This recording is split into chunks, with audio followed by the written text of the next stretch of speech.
Dear students, I hope all of you are doing well. And today is our first lecture on digital electronics. Please let me know if you are able to hear me. First of all, I would like to know whether you are able to hear me or not. If I'm audible, I will. So you guys can clearly hear me, right? Fine. Okay. Should I wait for the other students to come or? Okay, okay, fine, loud and clear, that's fine. Okay. Uh, I guess we can wait 1 more minute for the other students. Once they are online, we can start.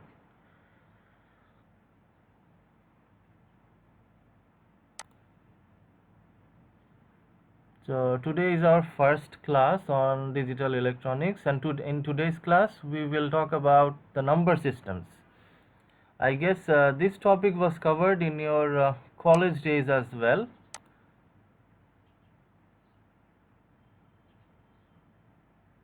Let me minimize this one.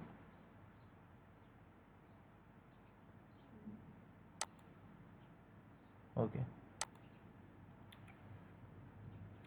So I'm waiting for the other students as well.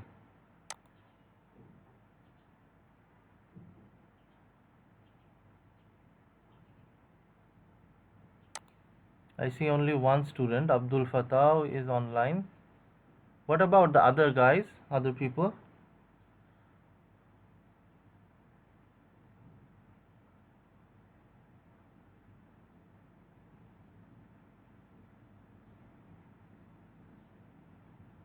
Okay, Moses is online. Fine.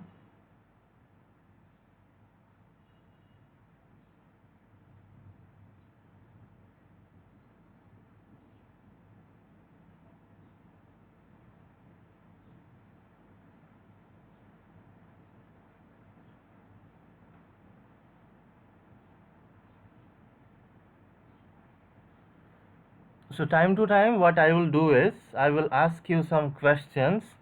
Um, you guys can write down your answer in this comment box as well. So it will make the class more interactive.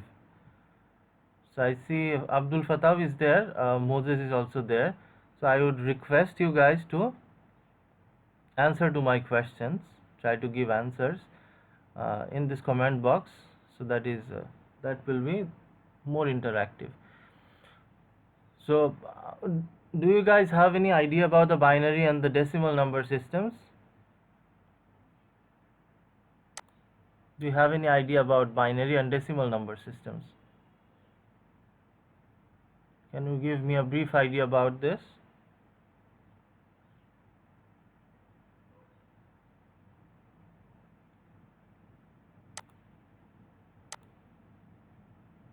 Okay. So, what do you understand by? Oh, okay.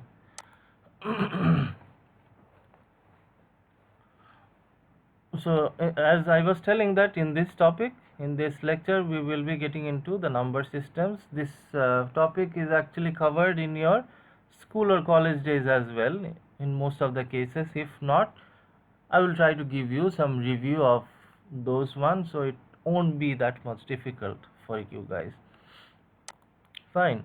The objective for today's class is to do this. What is the objective of today's class?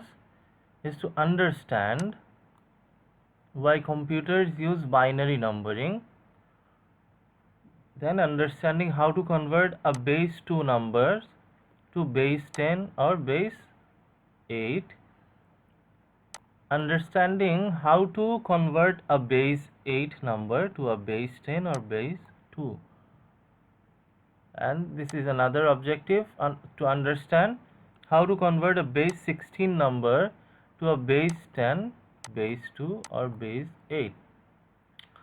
So if a number has a base of 2, that is called a, what kind of number is this? This is called a binary number. It has a base of 2, if a number has a base of 2, it's called binary number. If a number has a base of 10, that is called a decimal number. If a number has a base of 8, what do you call it? Can you tell? If a number has a base of 8, what is it called?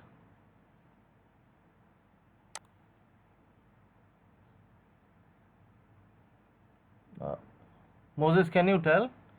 If a number has a base of 2, what do we call it?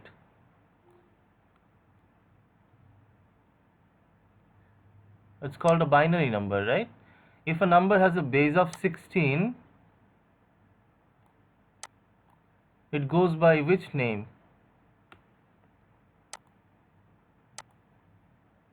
Right, you are right. Abdul Fatah, you are right. If a number has a base of 16, it is called a hexadecimal number, right? Good. So now let's get into a binary number. So computers are made of series switches. Each switch has two states. Either it can be in on state or it can be in the off state. So if we have a on state, it is represented with a binary number 1 or number 1. If it is in off state, it is in 0. So this thing can also be compared with a physical switch, right? If a switch, let's say this is a switch and it can be pressed. So when this switch is pressed, 1 is shown here. When we turn off this switch, then at that point we will be having 0 here. So each state can be represented by a number, 1 for on and 0 for off. Fine. Now I hope you have already seen this somewhere. If not, that's also fine. My task is to review all the concepts and then get into the new topics. So some of you might have seen this before. That's also fine. If some of you haven't seen this, that's also fine. We will get into this one in a while. So in this slide, we are trying to convert a base 2 system or base 2 number to a base 10 number. Fine. So this thing is given 10011. This binary number is given and we are being asked to convert this binary number to a decimal number. Is there anyone who can explain this thing? What I will suggest you to do is pause the video and try to understand this. Whatever is written here, try to understand this one, and I expect at least one student to explain this one once you are done. You can pause the video for 30 seconds, think about it, and then try to explain.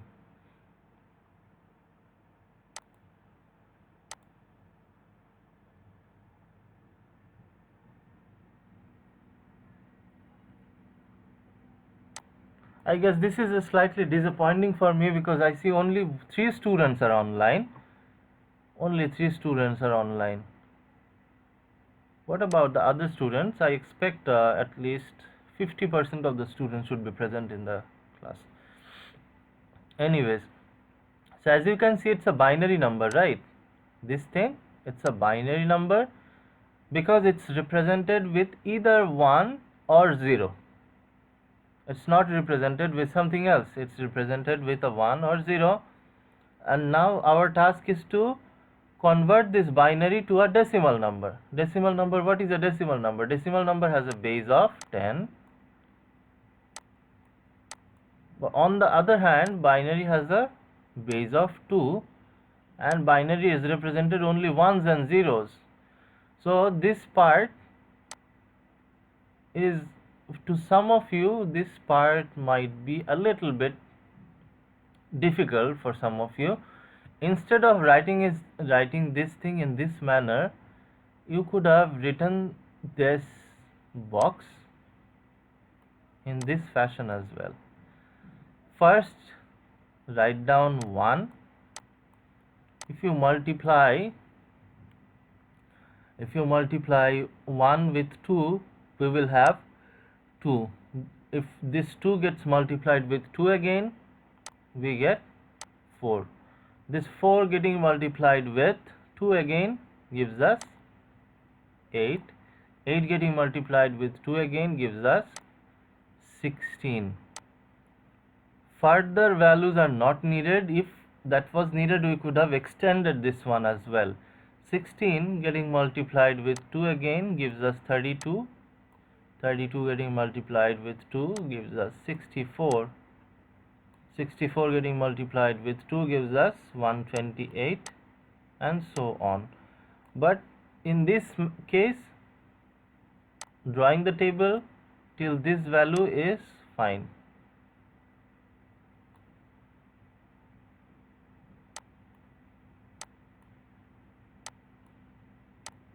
Till this much is fine. And as you can see, the number that we have is 1.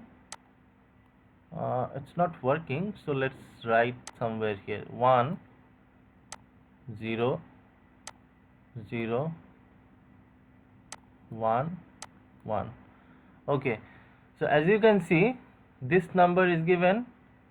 The exponent part can either be written in this manner, or directly you can write it in this fashion as well. Both are actually the same. As you can see, this is called, sometimes it is called a place value as well. So 2 to the power 0 gives us a value of anything to the power 0. Let's say if we have 100 to the power 0, it should also be giving us 1, right? So 2 to the power 0 gives us 1, 2 to the power 1 gives us 2. You can understand it just by looking at this table as well. We are just multiplying. We started off with 1 and then multiplied all the values with 2 as we progressed further.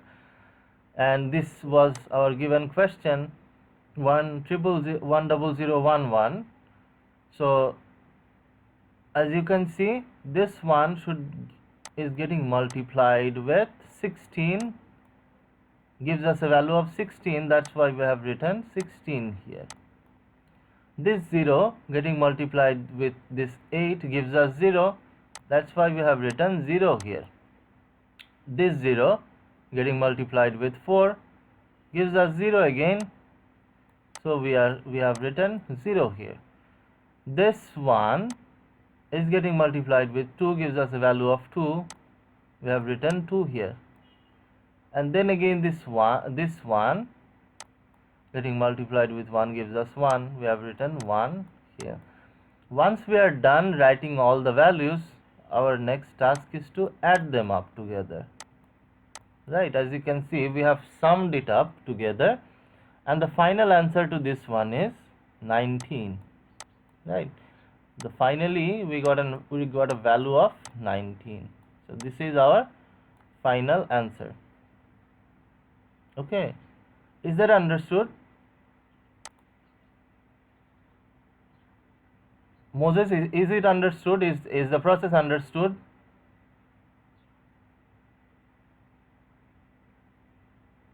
Are you there?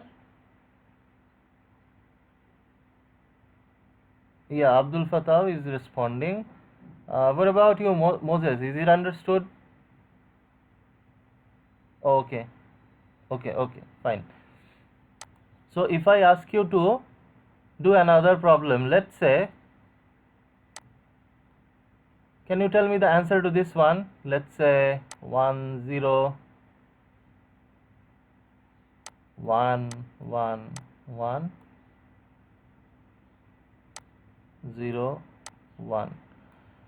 This number is given. If I ask you to find out its corresponding decimal representation, can you tell me the answer to this one? This is given 1011101. You take your time. You can take 2 minutes for solving this thing, and once you are done, please copy and paste your answer. Copy and paste your answer here in this box, comment box. Okay, 10, this is given 10111101. So this is your classwork. Try to solve it. This binary number is given. Try to solve this one using the same method. Once you are done, write down your answer here. Okay, your time starts now.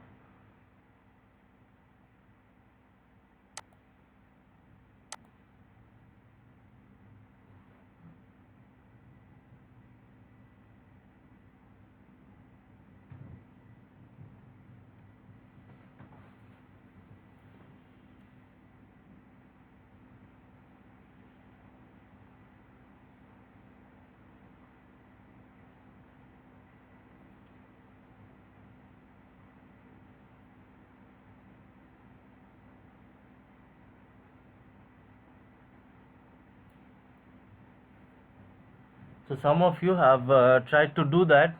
Abdul Fatah is telling that the final answer is 93, having a base of 10. Let us try to solve it out. 93, whether this is a right answer or not, we don't know. Let's try to solve it out. We can do another thing. Let's take a new slide and try to solve it somewhere here. The question that we have is 10111101. So we have 10111101. How many digits do we have here? 1 2 3 4 5 6 7. 7 digits we have. So let's try to build a table like the previous one.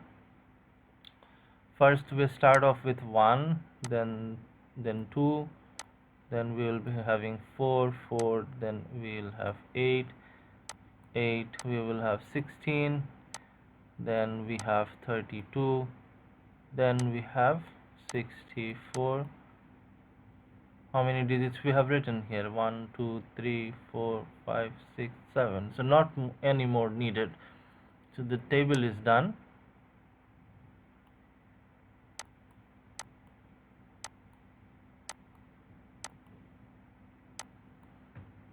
So let's try to organize it.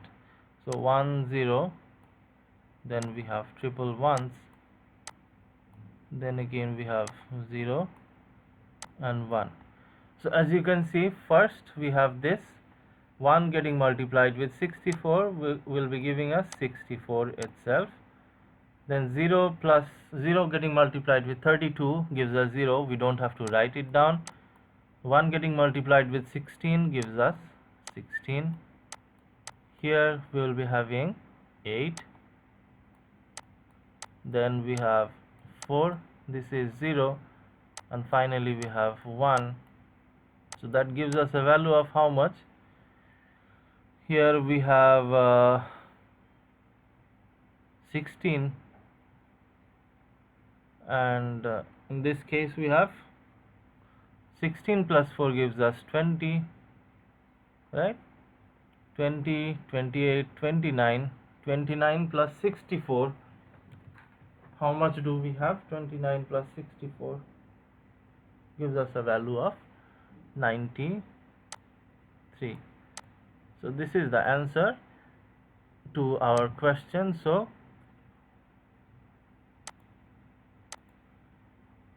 Abdul Fatah is right. So this is the process of solving a binary number to a decimal number, right?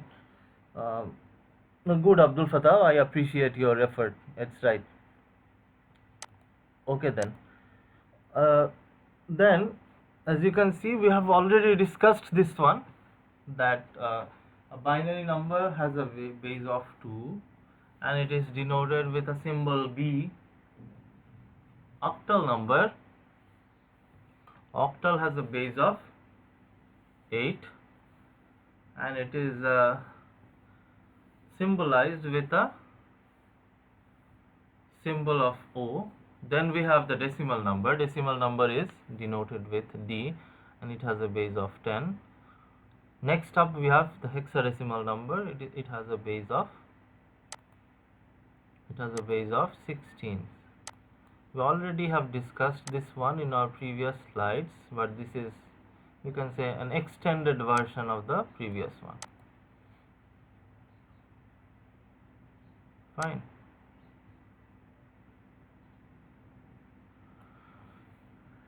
Okay then, so now that we have discussed a problem on binary to decimal conversion, then we can do the other way around as well. If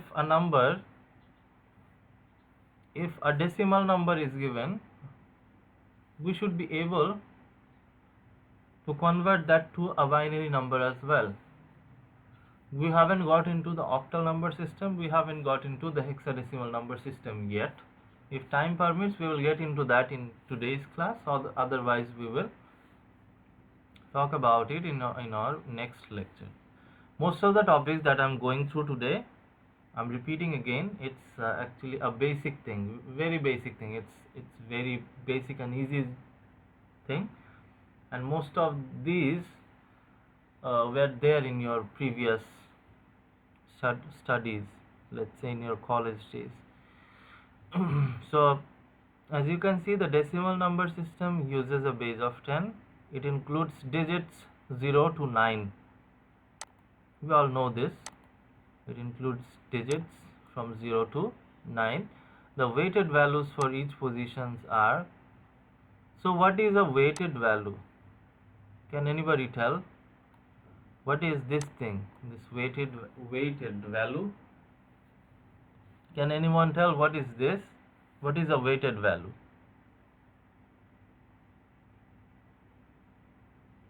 What do you understand by weighted value?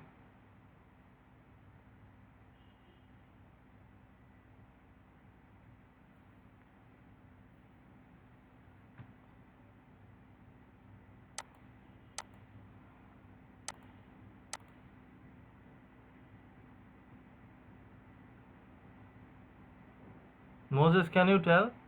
What do you understand by this term weighted value?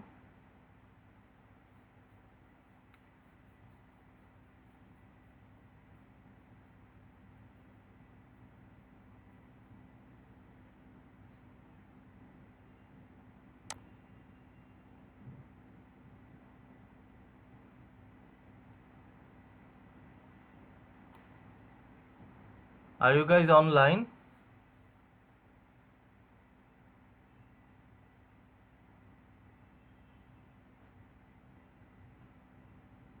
Okay. Okay, Abdul Fatah, can you tell what is a weighted value? This weighted value, what is it? What do you understand by weighted value?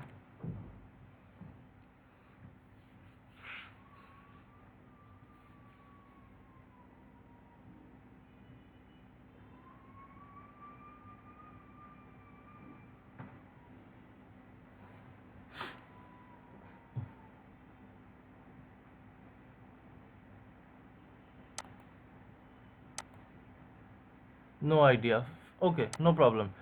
Weighted value is something uh, we try to. Uh, what should we tell about weighted value? Let's say sometimes it is called place value as well. Instead of weighted value, some people call it.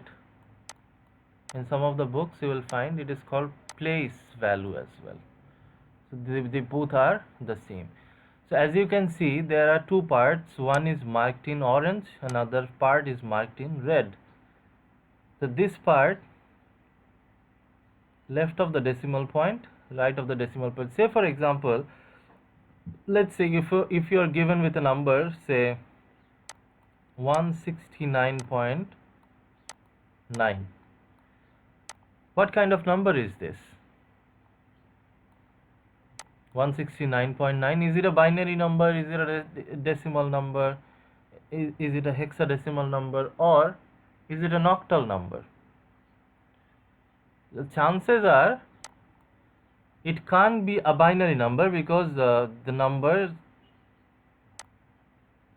the values given here are from 0 to 9, so it should either be a decimal number or an octal number or a hexadecimal number, but it cannot be a binary number, because binary number is represented with zeros and ones, right? It cannot be a binary number. That's the first thing. So as you can see, this part can be divided into, not part, this number can be divided into two portions. The left portion, left of the decimal point, here we have a decimal point here, so the left part we have this, in the right part we have this. Left of the decimal point, right of the decimal point, these are the two parts that we have. Fine. So sometimes it is called the integer part. This part is sometimes called the integer part. I have made a video on this and I will try to show it in a while. At that point we will get some more idea. And this part is called the fractional part.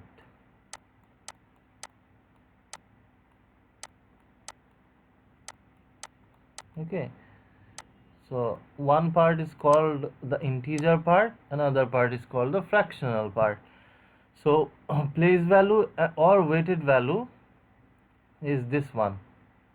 As we are working with a decimal number, not binary, so the first position, this position holds a weight of 10 to the power. This is not that clear actually. What we can do is, let's take another slide and try to explain it there. Say for example, if we are given with a number such as 169.9, this is what we are given with. This is, say we are saying it's a decimal number, so we are actually focusing on the weighted value or the place value. So as we are working with a decimal number, let's try to build a table for the decimal number system. The first, in the very first place, this portion, we are talking about the left portion of the this portion we are focusing on at first. So the first place value that we will be having is 10 to the power 0, that gives us a value of 10. Then we will have a place value or weighted value, that is 10 to the power 1. Then we will be having 10 to the power 2, and it goes like this. This is for the integer, this part. What about the fractional part? For the fractional part, let's start. When we start for the fractional parts, it starts from 10 to the power minus 1. Let's say if we had another value, let's say 169.99, for this another 9 we have to create another box, and in that box we have to place a place value of 10 to the power minus 2. Let's say if we had another value, let's say 3, we had to place another box, and in that box we had to put a value of 10 to the power minus 3, and so on. Why we are writing this? Because these things in the box, the values that we are writing, it is called a these are called place values or weighted values. Place, or these are called place or weighted values. So this thing you have to remember. Fine, these are called place or weighted values. So this is what is being shown here. Instead of writing this one, you could have directly write 1. 1 getting multiplied with 10 gives us 10. 10 getting multiplied again with 10 gives us 100. 100 getting multiplied with 10 gives us this much. This value getting multiplied with 10 again gives us this value. So this is how it goes. Fine. This is how it goes. What about the fractional part? In the fractional part, it starts off with 10 to the power minus 1. That gives us a value of 0.1. Then we have 0.01, then 0.001, and it goes like this, and it goes on. Fine. So what I will do is, there is an example given here. You try to understand this one. This part you try to understand what we have done here. In this case,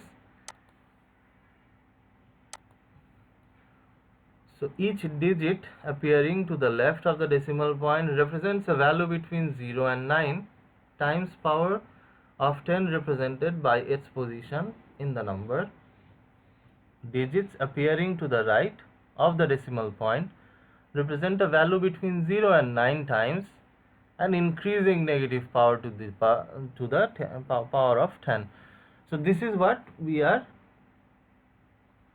already discussed in the previous slide, but this you can say it's a kind of formal. I shouldn't say it's a definition. It's a formal representation of what we have already done so far. So the value 725.14 is represented in expansion form as follows. So as you can see, we have just expanded the values, right? After expansion, we are getting the same value. So I will ask you to pause the video for 30 seconds again and try to understand this one. If not understood, leave your questions in the comment box and I will try to answer your questions. But for the time being, pause the video and try to understand this thing, the thing that is written here. Okay, what we have done here is we are trying to understand how place value or weighted values work. Okay, try to understand this part.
I hope you have already understood this one. If not, don't panic.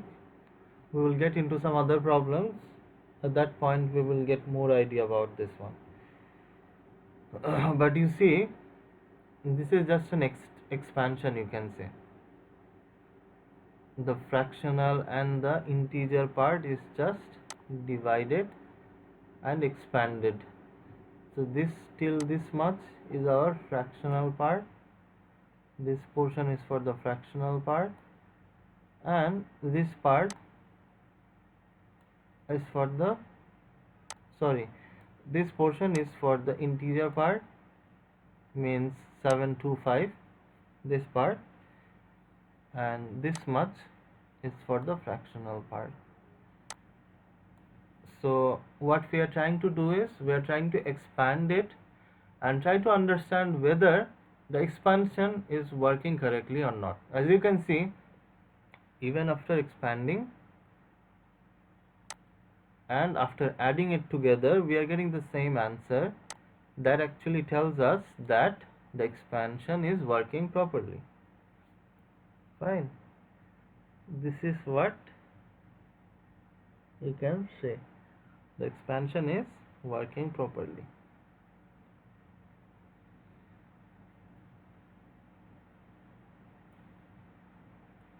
Fine.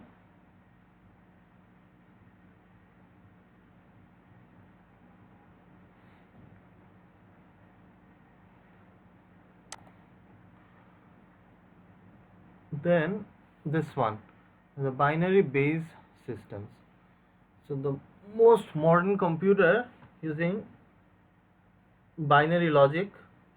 The computer represents values zeros and ones using two voltage levels, usually 0 volts for logic 0 and either 3.3 volts or 5 volts for logic 1. The binary system uses base of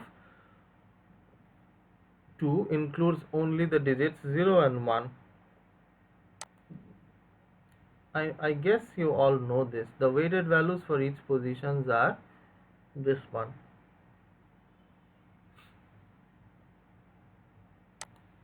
I have already talked about this thing. This table was already built. Let's say if we are given with a number, let's say, how many digits do we have? 1, 2, 3, 4, 5, 6. So let's write down some random values. Let's say we have 1, 5, 3, 4, 2, 1 dot 2, 1. So if we are given with this number 1, 5, 1, 5, 3, 4, 2, 1, and this is a, let's say this is a decimal number, right? So instead of this decimal number, we could have given a binary number as well, but let's not get into that one. I have made a video. I will try to run that one. You will get some idea when I play that one. But for the time being, let's just focus on this one. You see, we are actually trying to understand how the place value works. First, this 2 to the power 0 gives us a value of 1. Then 2 to the power 1, 2 to the power 2, 2 to the power 3, 2 to the power 4, 2 to the power 5, and it goes like this. Or alternatively, you can assume that 1 is getting multiplied with 2, 2 then again multiplied with 4, 4 getting multiplied with 2, 8 getting multiplied with 2. It goes like this. This is for the integer part, and in the fractional part, it starts off with 2 to the power minus 1, then 2 to the power minus 2, 2 to the power minus 3, and it goes like this. Okay, this is how it goes. You have to understand this one. I guess we can discuss the slides that we have later on.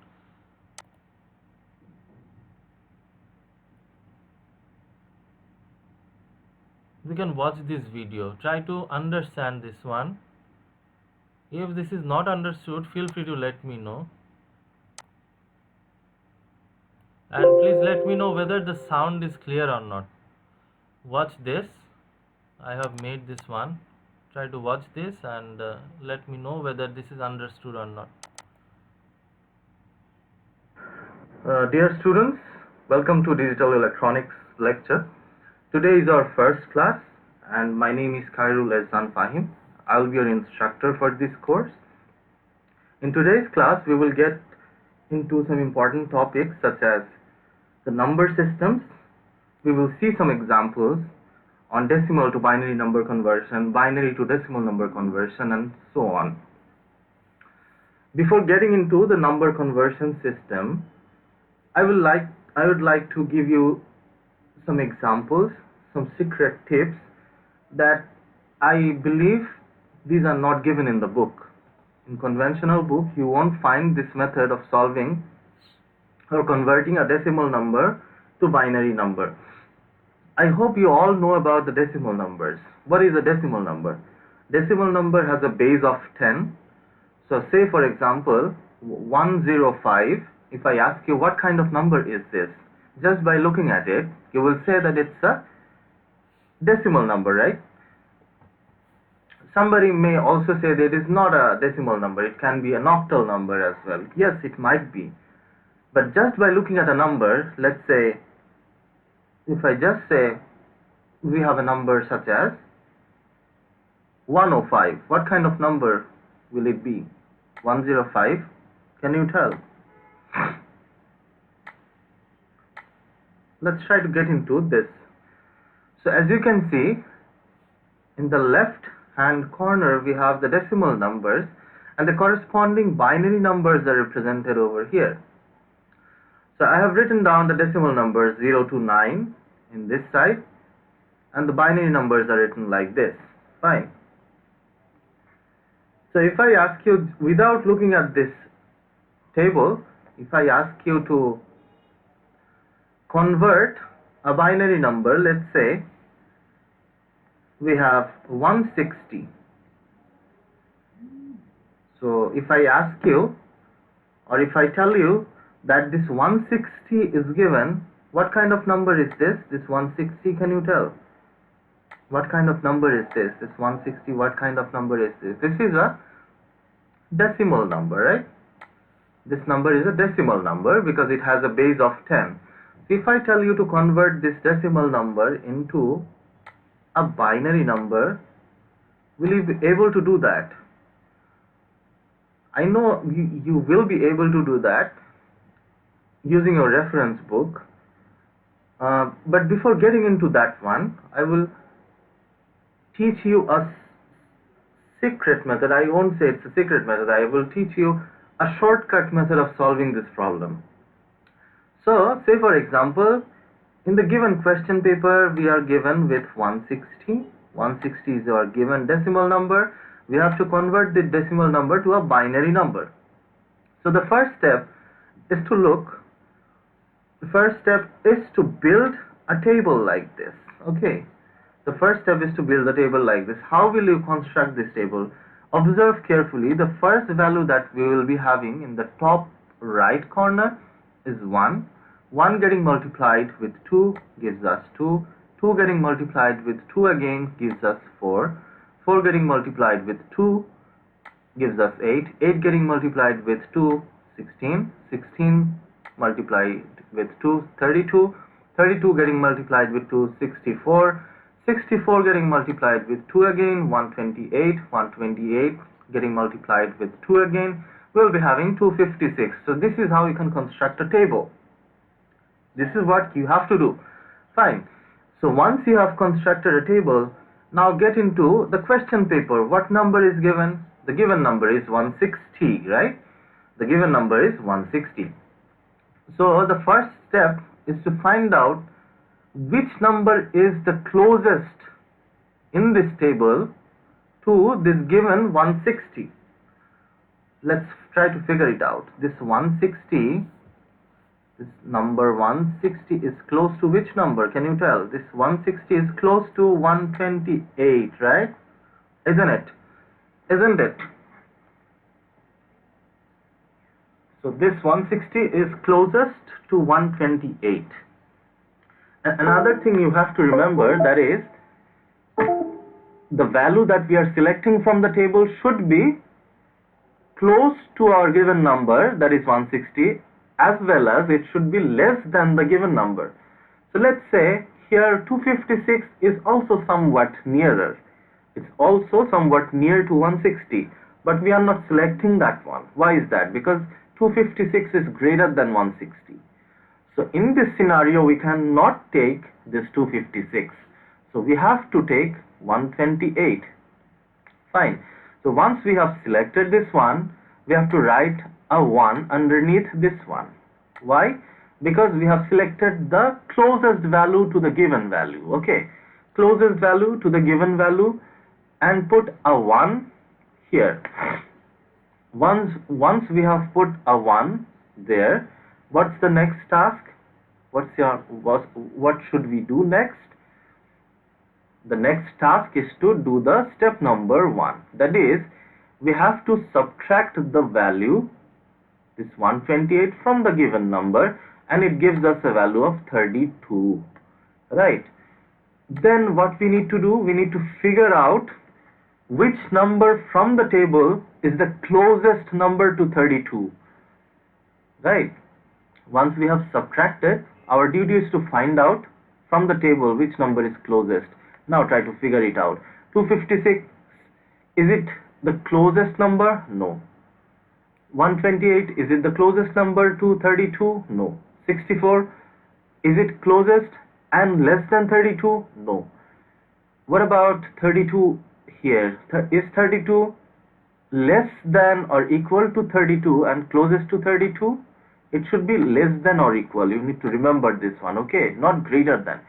So this 32 is equal to this given 32. So we have to select this place and put a 1 over here. Fine. Is it understood? So now, what is the next step? We have to perform step number 2. So given this 32 comes here, minus this 32 is the 32 from the table itself, this 32, right? So 32 minus 32 gives us a value of 0. So we don't have to do anything further. So the next task, let's say it should be our step number 3, right? Now that we have performed step number 1 and step 2, it's our turn to do step number 3. Step number 3 is to fill up all the other vacant spaces with zeros. Here we have to put 0, 0. Here we have to put 0, 0, 0, and 0. So this is how we can get our final answer. So the final answer to this one should be 1, 0, 1, 0, 0, 0, 0, 0. So 1, 0, 1, then followed by 5 zeros. So this is what our final answer is. So in most of the books, this shortcut method is not given, but it is particularly handy for MCQ questions. So for solving MCQ questions, you usually don't get enough time to answer. So you can use this method and find out your answer within minutes. So this is how we can solve a decimal to binary conversion problem. So now if I ask you to find out, let's say 169. So let's say we have to figure out this 169. If I ask you to convert this decimal number to a binary number, will you be able to do that? So now your task is to find this thing out. Okay. So this is your homework. Try to do it at home. And the answer to this question will be given in the next video.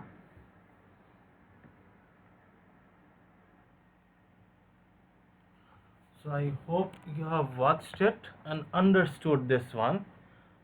So as I was suggesting that now your turn Now it's your turn, and you have to figure out the value 169. So 169 is now given to you. It's a decimal number. We have to convert that number to a corresponding binary number. You can take your time, you can pause the video. So from the Kevin says it is understood, fine, fair enough. It's who is this? This is Moses, right? So from right, the first exponent -1, but left is 0. Moses, could you please tell me which part you are talking about? Which part is not understood? I didn't get your question. Could you please tell me which part is not understood? Are you talking about this one? This part? So right now I showed you a video. I hope that part is understood, right?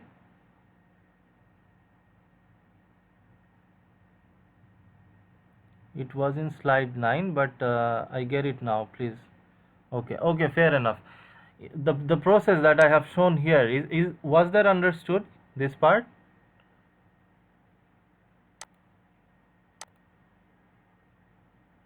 The video that that I have already played, is that understood? The video that I have just played, is that understood? The process that is discussed in this video, is it understood? Okay, fine.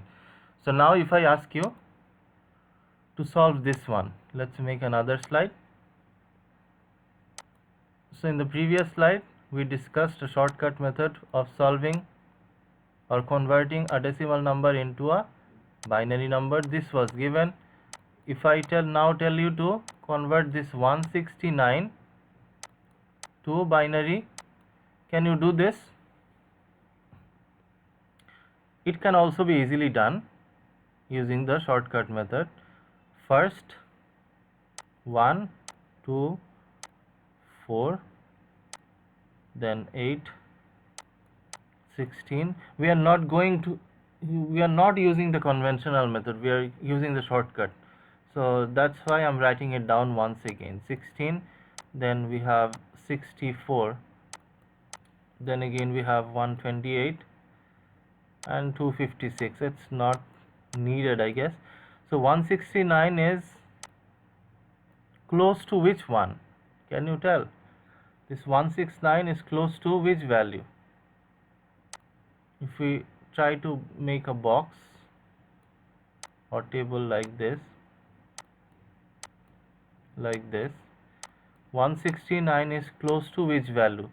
It's actually close to 256 as well, 128 as well, but the value that we will choose should be less than the given value. Given value is this much, 169, so that the value that we are choosing is 128. So we need to put a 1 here. So now if we subtract 169 minus the chosen value, that is 128, we are left out with what? If we subtract 9, so here we have 1, here we have 41. Is it okay? This 41, is that okay? Now this 41 is close to which value? This 41 is actually close to 32, right? We can put a 1 here. So now if we subtract this 32 from 41, we get a value of how much? 8, 9, right? Now this 9 is close to which value? 8. So we put a 1 underneath the chosen value. So this 8 should be subtracted from this one. So now we are left out with a value of 1. This 1 is close to which value? Not close, it is exactly the same as this value. So this was the resultant value minus the chosen value is 1. 1 minus 1 gives us a value of 0. So finally we are done, we don't have to do anything, and the rest of the vacant spaces should be filled with zeros, right? I hope this is understood. So 169 can be written in this manner. This is the given decimal number, and its corresponding binary is 10101001. This is the corresponding binary number. This is one way of solving it. Okay, there are other ways of solving this one as well. We will see that in a while. Let's get into another video, this one. In the previous video we discussed the shortcut method of solving, but in this one I discussed the conventional method of successive division by 2. It's called the successive division by 2. Both the methods are okay. In the question paper, if you are given with a number, you can use either of the methods. It's up to you. Okay, now let's watch this one together, and after watching,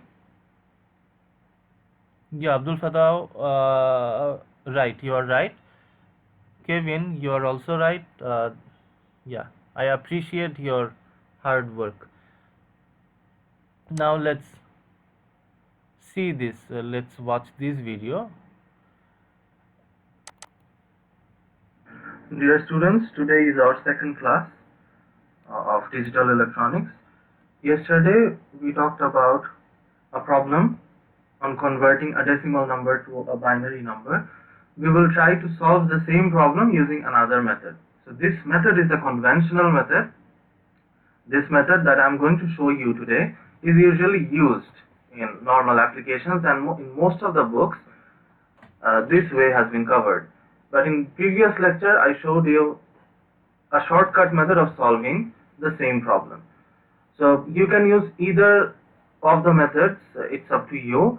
But if there is a time constraint, I would suggest you to go for the first one. So in this one, it will take more amount of time. But in the previous, the shortcut method will take less amount of time. So this is the basic difference between the two. Apart from that, both of them are almost the same. So as you can see, in the question paper, we are given with a number. The number is 160. It's a decimal number. That means it has a base of 10. So what is the first task we need to do? The first task is to divide this 160 with 2. Okay, so if we try to divide this number 160 with 2, what we will get? We will get a result of 80.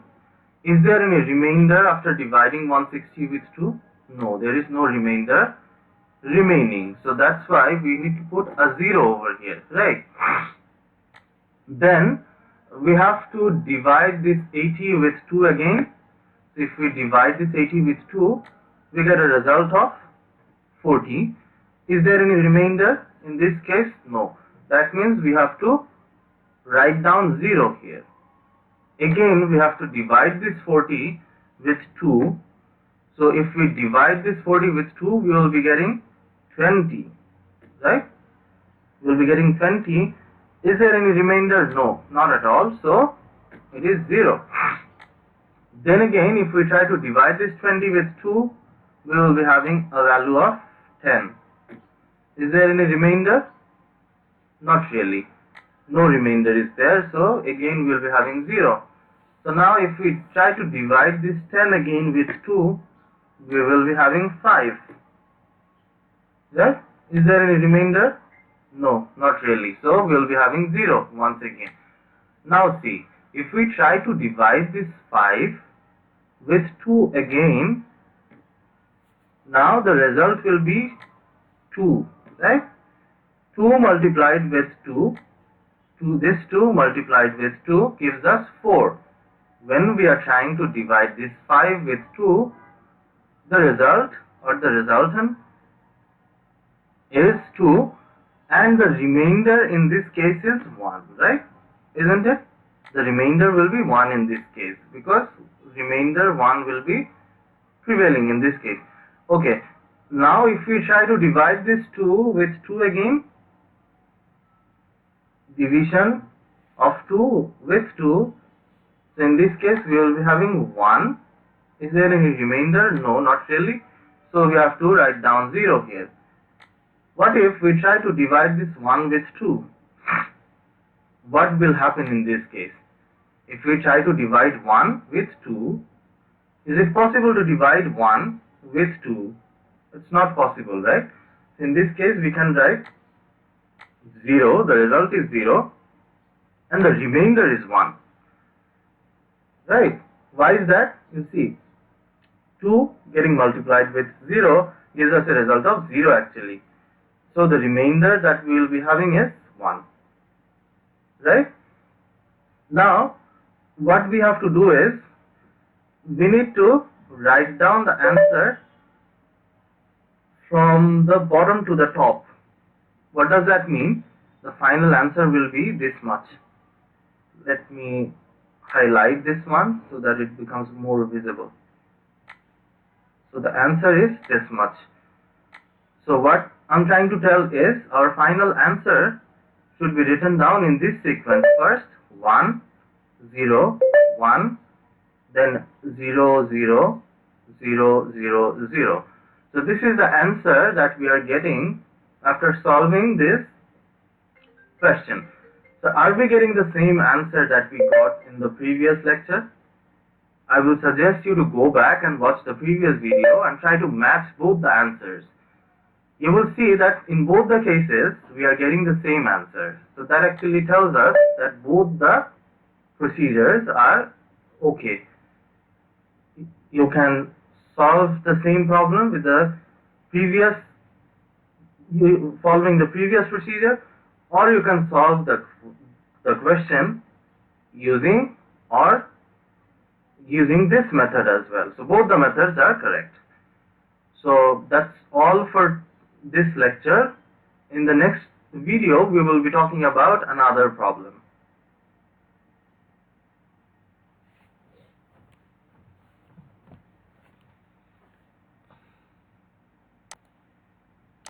So as you can see, so in both the cases we are getting the same answer. That actually tells us that both the methods are fine. So you can use this method, you can use the shortcut method, it's up to you. So now that we have discussed how to convert a decimal number into a binary number, what if we make it a little bit more complex? In this case is 160. In this 160 we didn't have any integer and the fractional part. Only one part was there, only the integer part is given. But it becomes a little bit more complex when integer part and fractional part are merged together. We will see one example right now. See this video. I hope this one is not that difficult. If something is not understood, feel free to let me know. But at first, please watch this one carefully. And once the video is over, I will take your questions and try to solve your doubts as well. Watch this one. This video is made by me, so I hope you won't be having any problem understanding this one. Dear students, welcome to lecture number 3 of digital electronics. So in this one we will be talking about decimal to binary conversion again, but unlike the previous videos, it consists of the integer as well as the fractional part. But in the previous video we solved the problem, similar kind of problem, but in that one the fractional part was not given. So if you observe this question carefully, we are being asked to convert 169.9, it's a decimal number, we need to convert this one to binary. So the first task is to figure out or separate the integer and the fractional part. As you can see, in the integer part we have 169, and here in the fractional part, what do we have? In the fractional part we have 0.9. Fine. This is what we have. In the fractional part we have 0.9. So what's next?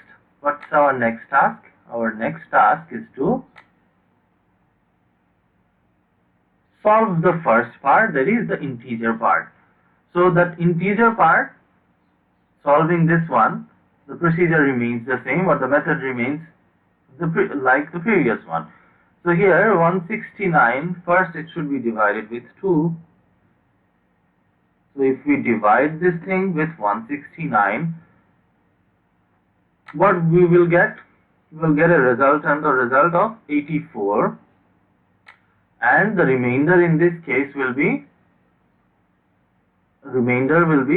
1, right? Again, if we divide 84 with 2, we will have 42 as result, and the remainder is 0. Fine. Then if we divide 42 by 2, again we will get 21, and the remainder is 0. Fair enough? Then again we have to divide this 21 with 2, so we will be getting how much? 10, right? And here we will have a remainder of 1. Now if we divide this 10 with 2, sorry, this 10 remains as it is. Okay, if we divide this 10 by 2, we'll get a result of 5, and in this case the remainder is 0. Again, if we divide the 5 with 2, we'll get a result of 4. No, not really. We'll get a result of 2, and the remainder is 1. Again, if we divide 2 with 2, what will happen? We will get a result of 1, and the remainder is 0, right? And if we try to divide 1 by 2, we will get a result of 0, and in this case the the remainder is 1. So we are done with the integer part, right? So now we have to solve for the fractional part as well, right? We have to do it for the fractional part as well. What should we do in this case? Can you tell? So here we can write this 0 point. Why I am writing this, you will get to know in a while. So 0.9 we have, right? So this part, the part in the left side, what is the function of this one, we will get to know in a while, but for the time being, let's write it like this. So as you can see, this line, you can consider this line as point. So as I'm trying to show you in Excel, we cannot write a 0 point something, so that is a problem. But don't get confused about that one. Let's leave it for the time being.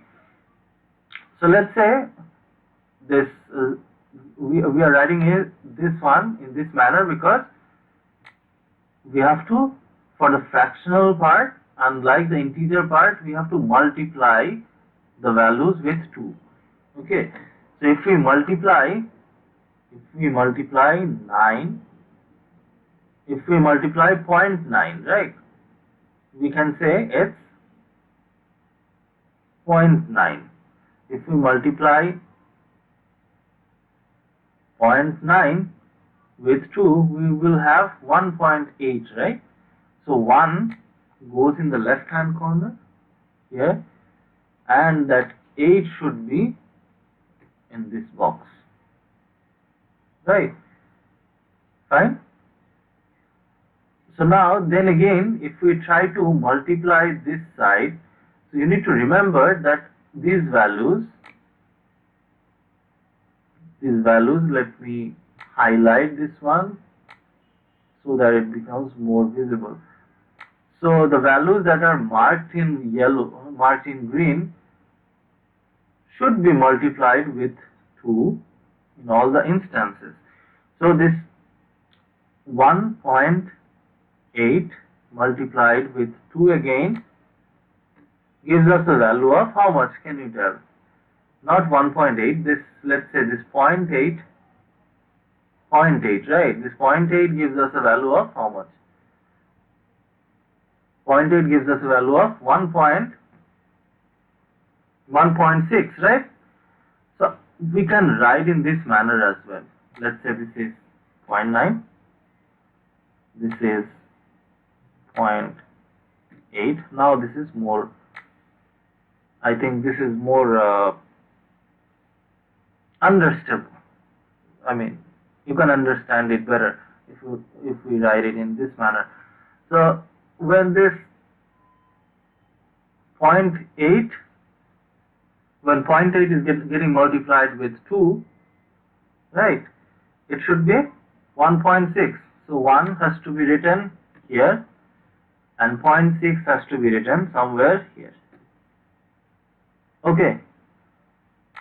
Again, if we multiply this 0.6 with 2 again, how much we will get?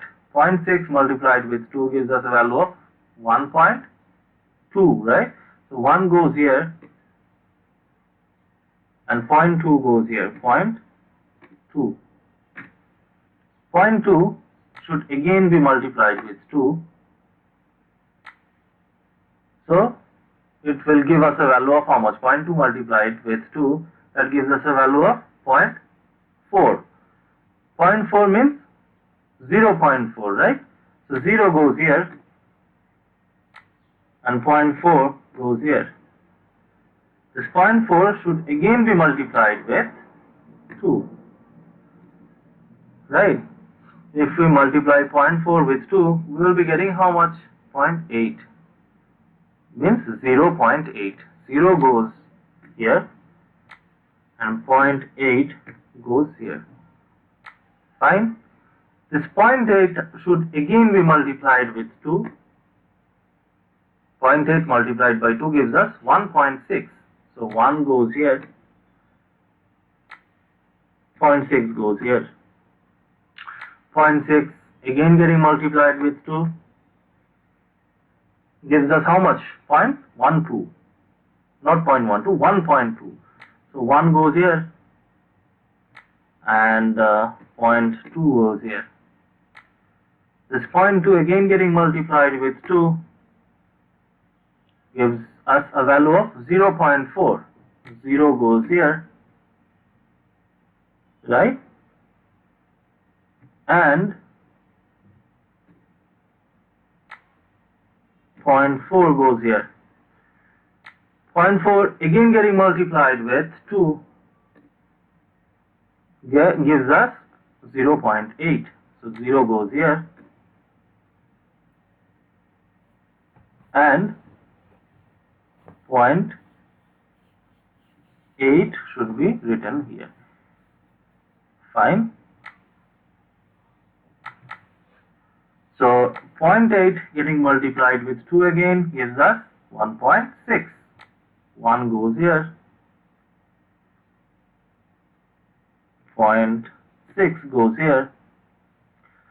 0.6 getting multiplied with 2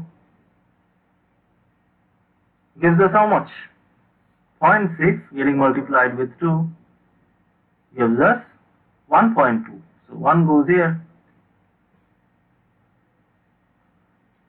and 0.2 goes here. Again 0.2 getting multiplied with 2. 0.2 getting multiplied with 2 gives us 0.4. 0 goes here. 0.4 goes here. 0.4 again getting multiplied with 2 gives us 0.8. 0 goes here. 0.8 goes here. 0.8 again getting multiplied with 2 gives us 1.6. 1 goes here and 0.6 goes here. 0.6 getting multiplied with 2 again gives us 1.2. So 1 goes here and 0.2 goes here. Fine. So is there any, so just by observing this one, can you tell, is there any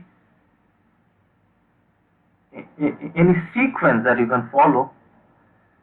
Is there any sequence that is repeating after some time? Can you tell? Is there any sequence? Can you observe any sequence here? There is actually. If we observe carefully, you see, in this case, 1 1 1. If you observe a little bit carefully, so as you can see, starting from this 1 1 0 0, let me mark this, try to fill this with different colors. So as you can see, it's a sequence 1 1 0 0. Then again we are getting 1 1 0 0.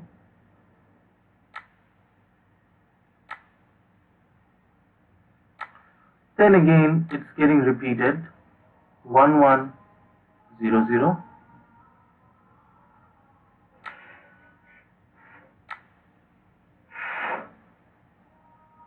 Right? So as you can see, this sequence is getting repeated. So what should be our final answer for the fractional part? The fractional part's final answer should be, the answer to this one should be 0 1, because we start off with 0 and 1, it's not getting repeated. But after this sequence comes into play, 1 1 0 0. So we have to write 1 1 0 0. Right? Is there anything else we need to do in this case? Is there anything else?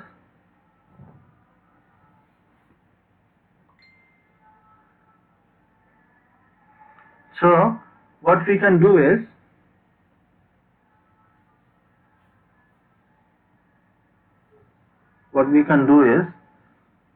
the answer to this one should be, this 0 is of no use. Having a 0 at the very beginning has no significance, so we can discard this 0. We are keeping this one as it is, and the sequence that is getting repeated is this one, 1 1 0 0, then again 1 1 0 0, 1 1 0 0. So we don't have to write this 1 1 0 0 all the time. What we do is, we put a dot sign on top of this one and another dot sign on top of this 0 to tell that this sequence of 1 1 0 0 is getting repeated after certain interval. Right? This part, the answer for this part is this much. So as we are doing it for the fractional part, there should be a dot here. Fine. What about this one? What about this part? Integer part. Integer part is comparatively easier because we have already solved it a couple of times. So it's comparatively easier. So the answer to the integer part is this much, right? Let me highlight this one so that it becomes more visible. Right. So the final answer to the integer part is this one. We have to go from the bottom to the top. So the answer is 1 0 1 0 1 0 0 1. This is the final answer to the integer part. The final answer to the fractional part is 0.1, this one, right? This 0 should be there. 0.1, then 1 1 0 0. Fine. So it is getting discarded because we are solving it in Excel. So let me write down the final answer here. First we need to write down the integer part, 1 0 1 0 1 0 0 1 point 1, then 1 1 0 0. Fine. This is the final answer to this problem, and as you can see, there is a dot sign on top of this one, and there is another dot sign on top of the 0, because it's telling us that it is getting repeated after some time or after some time interval. So this is the final answer to this one. So now it's your turn to solve another problem like this. I will give you a problem like this in the description box. Try to solve it on your own. If you find any difficulty, feel free to let me know. So this is all for today. We will meet again in the next video where we will talk about another problem. Till then, stay safe and take care. So now I would like to ask you whether this thing is understood or not. The process of converting a decimal number having integer and fractional part to binary is shown. I would like to ask you whether this thing is understood or not. Moses, is that understood?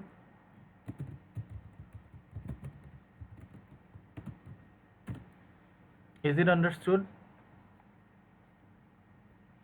The process of solving this decimal number to a binary. Is it understood? Abdul Fatah, are you there? But the fractional part, okay. Do you have any doubt in the fractional part? You need to revise, okay. No problem with that. I can do one thing. I will write down another problem on paper. I will write down the similar kind of problem, not the same. I will write down similar kind of problem on paper, and I will either make a video on that one, or I will try to write down the solution on paper with proper steps, and then I will share once the class is over. Don't worry about it. Once you revise that one, I hope you will get a good grasp over that one. Now let's get into another topic, not another topic. In this one, we saw how we can solve a decimal number having integer and the fractional part to binary. What if the given decimal number is a negative number? In that case, what we will do? Let's say in decimal number systems, we can have different numbers, such as instead of this 169.9, the question in the question 169 minus 169.9 might have be given, right? Instead of 169.9, I might ask you to solve this one, minus 169.9. In that case, it becomes a little bit more complicated because of this minus sign, because we haven't dealt with this negative sign before. So how to solve this negative decimal to binary conversion problem is given in this video. I tried to explain the method of watch this one very carefully. It will take, I guess, 10 minutes. It's a 10-minute video. Watch this one. If this thing is not understood, I will try to explain again, or otherwise I will write down a similar kind of problem on paper and with proper steps. Let's first watch the video, and then we will get back to some other topic. Dear students, today is our fourth lecture on digital electronics. In the previous lecture, we discussed about a problem on decimal to binary conversion. This is, you can say, an extended version of the previous one, but in this video we will talk about negative decimal to binary conversion. So let me write this down first.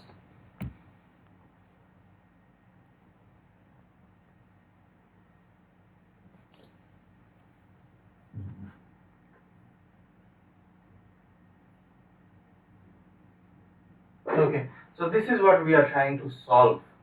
Um, so this part is already known to us, but this term is an additional term to the previous problems. So what do you understand by negative decimal? So say for example, if you are given with a number such as -8 and you are being asked to convert this -8 to its corresponding binary. Okay, so this is what we call a negative decimal number. So now there is a problem. If we had +8, we could have easily converted this thing into a binary number without any problem. But what happens when we are given with this -8?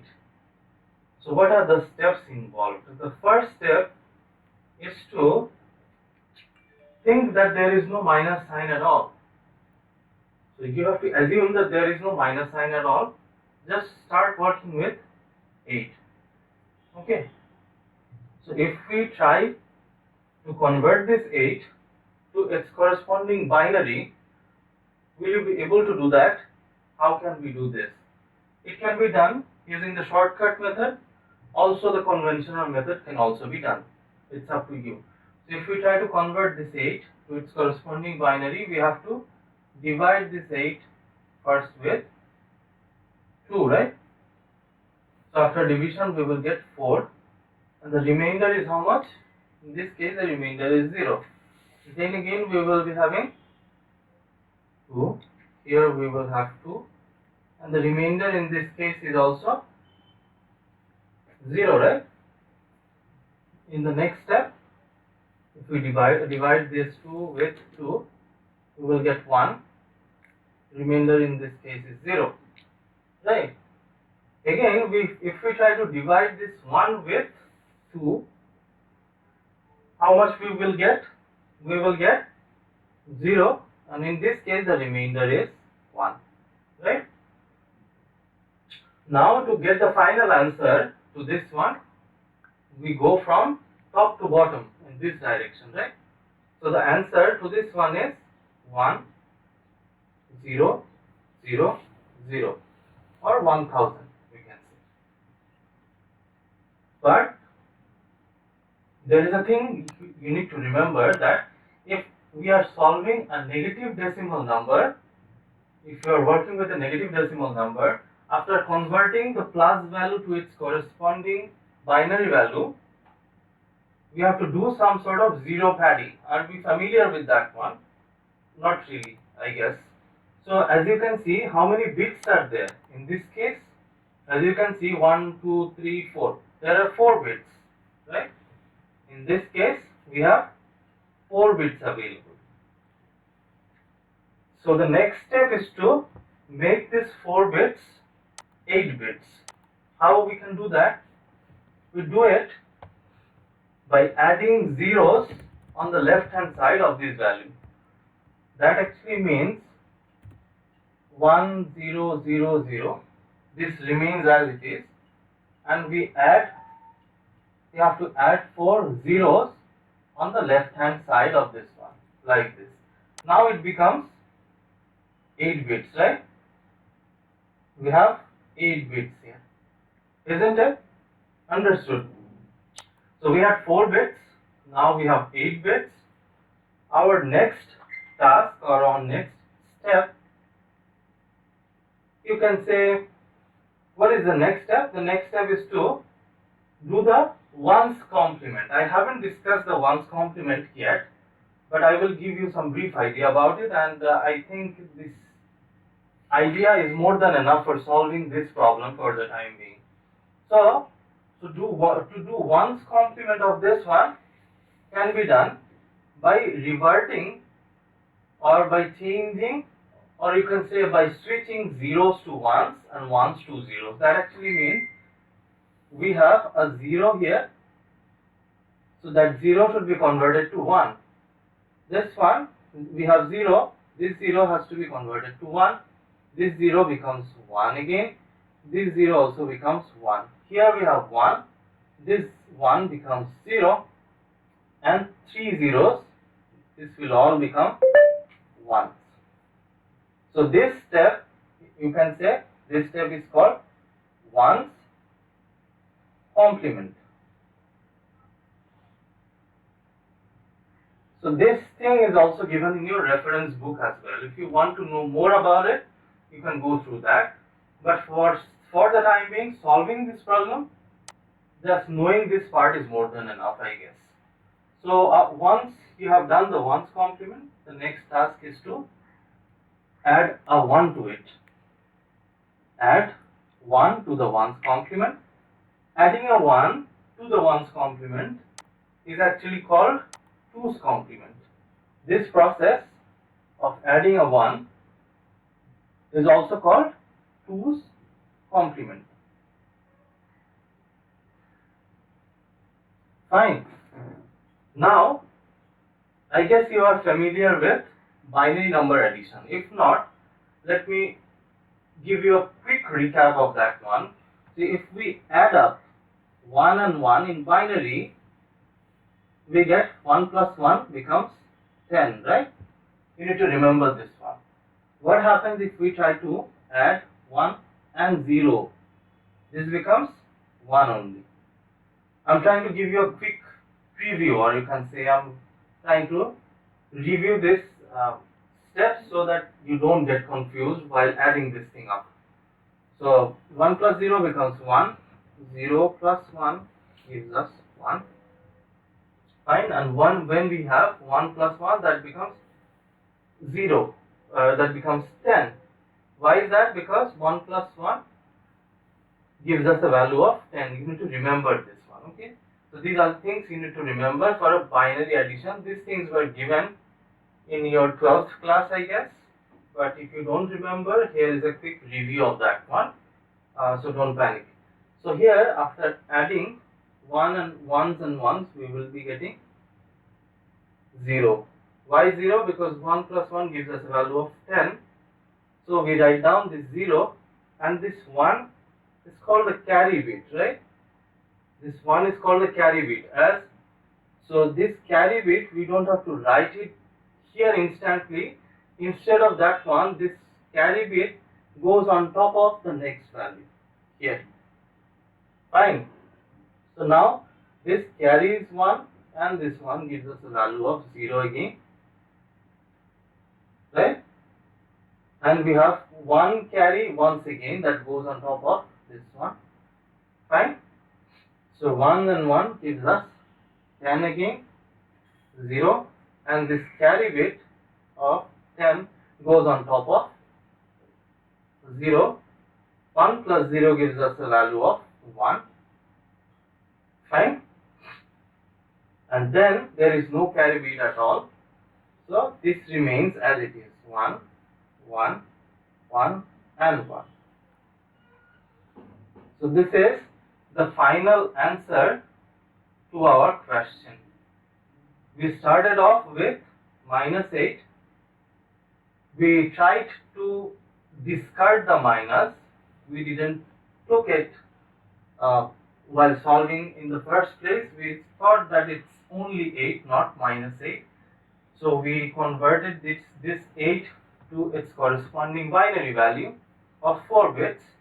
Then we converted that 4 bits into 8 bits by adding zeros. Then we did the ones complement, and after adding 1 to it, that actually means that after doing the 2's complement, we got the final answer. And the answer that we got finally is the corresponding value of -8. So after doing the 2's complement, we will get the negative decimals corresponding binary value. So as you can see, we have a 1 at the very initial position, or at the very, we can say, the leftmost position. We have a 1 here. That actually means it's a negative number. So this one indicates negative sign, and we can say it's a negative number. So in this manner also we can verify that the procedure that we have done is correct, because we are getting a negative sign on the leftmost position of our answer. So this is the final answer to this question, this one. I hope you have understood this one. I will try to post similar kind of problem in the description box. You try to do it on your own. And if something is not understood, feel free to let me know. We will meet again in the next video. Thank you.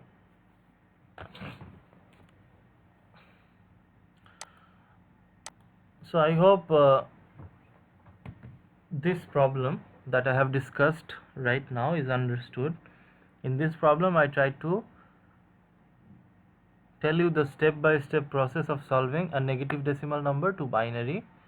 Please let me know whether this part is understood or not. We are running out of time. I planned to cover octal and the hexadecimal numbers as well, but as the time is running out, I don't think the time will permit us to get into those topics today. Maybe we will talk about those topics in the next class, but please let me know whether the topics that is covered today is understood or not. Even if 50-60% of the content is understood, that's also fine.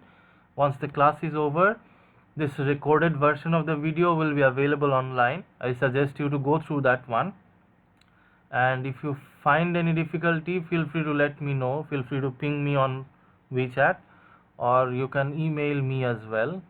Whichever method you like, it's fine. Are you guys there? Kevin, are you there?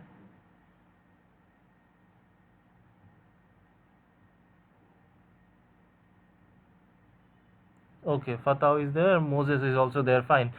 So what I'm telling is whether this thing is understood. Negative decimal, fine. Kevin is telling it's understood, fine. So we will wrap up today's class here.